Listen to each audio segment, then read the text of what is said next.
end of each game, and oh, by the way, you always win, also very nice for you when you're the player, because you win every game at the beginning. So after each game, you then tally it up. The moves on the board that were the winner's moves get +1. The moves that were the losers go -1. And so you play it again, and you win again, and you win again. But the computer is choosing in the table the moves that have the highest weight. And so suddenly, it's beating you some of the time. And then later, after several hours, and I was drinking a lot of Coca-Cola that time, it just went for days, really. Eventually, you can no longer beat the computer. Now, you can imagine as a young man of 15 years old that this is a pretty profound experience, because suddenly, this machine, and something that I created with my own fingers, is better than me as a competitor in this game. It was a very striking moment, and one that I know I'll never forget, and one that brought me, I think, to where I am today. But the thing here is, the longer you play, the better the computer gets until you can no longer win. A side note that has nothing to do with my point today, but I have to share it. I got bored at a certain point because I couldn't win, so I started playing to lose.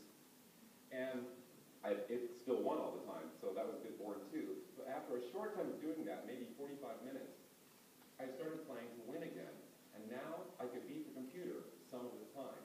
And I played it for much, much longer. I kept going. It never got to the point where it always won again. It's sort of an interesting side story in that.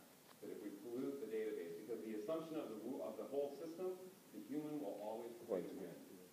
Yeah, interesting. Okay, but moving on. This is some properties about the system that play into what I'm really on about today. It's a self-organizing system that starts with no knowledge. Yes, it knows the rules of the game, and yes, I programmed the steps to build a table. But it doesn't know what to do to win.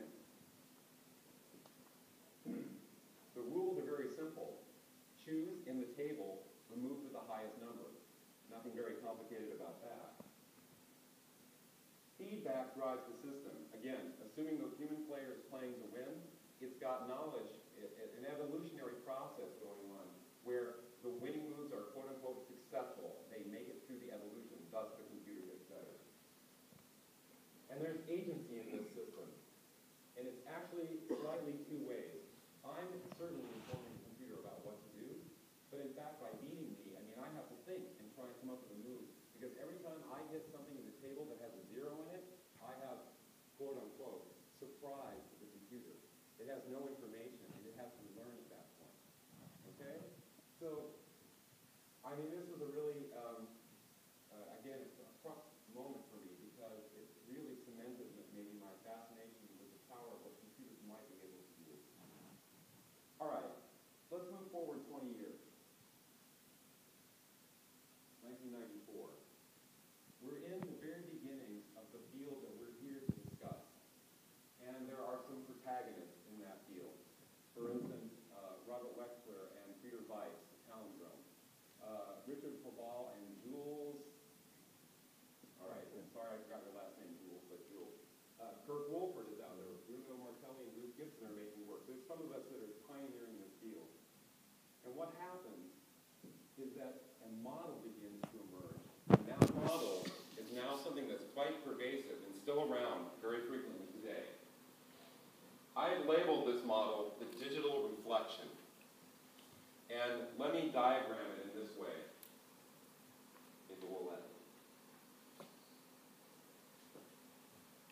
It basically starts with the performer on top. Just as Kirk was doing with his motion capture system, just as we saw in the performance last night, where the actions of the performers were being tracked. We have a performer. There are sensors that are gathering information about what that performer is doing. A computer that has some kind of sets of rules or algorithms to interpret and filter that information. And at the bottom, you get an output sent to the media device, whatever that is. Music synthesizer, video projector, image generating thing, whatever that media device is, yeah? So, this line, if you start thinking about, and I'm not as academic as some of my esteemed colleagues, I don't know every piece that's been made out there, but in my experience, this model of the digital reflection is almost universal. I mean, so many of the pieces that I've seen follow this as an idea, yeah? And some of the properties of that idea are, it's a one-way system. Information starts at the top of the performer, flows through the computer, and comes out at the bottom in this media, in the media. You know, and I call it a mirror because that media is essentially, it is the performer. Yes, we've transformed it. Yes, we've played with the data. Maybe we've done different things. It maybe is a funhouse mirror. It's all distorted, but it's still the performer. Yeah? Also, the tendency, and again, I'm not saying this is totally every case, but it's often true. We adapt the technology to suit the human being. So, you know, I made the MIDI dancer system in, 1989 that fit on the body. These motion capture systems, we try and make them small so that you don't know that you're wearing them. I mean, infrared tracking things, all these things are meant to adapt to the body, just like a violin is made so it fits under your hand, or the keys on a keyboard of a piano are arranged so that you can play the notes really fast. So the technology is being pushed to adapt to our way of working. But in that lies one danger, I think. It allows us to keep working the way that we're working. And I don't know how useful that really is. Because that brings me to my final point, and this may be my boldest statement, and I don't have proof for it really, but it's something that I really suspect. Did this process fundamentally change the way that we were making or performing dances? And when I think about the work I've seen, I don't think it had that big of an impact. I think we saw some extremely inventive scenography, some living reactionary systems, reactionary, wrong word, reactive systems that showed us aliveness that was very powerful. But again, typically, people seemed often to use these where they took this technology and added it into the process that they were already doing. And so, because of that, we didn't get pushed very hard. And I go back to, excuse me, this one-way system thing. Many of us, including Dawn Stappiello, my artistic collaborator, and myself, always said, well, there's a feedback loop, there's a feedback loop.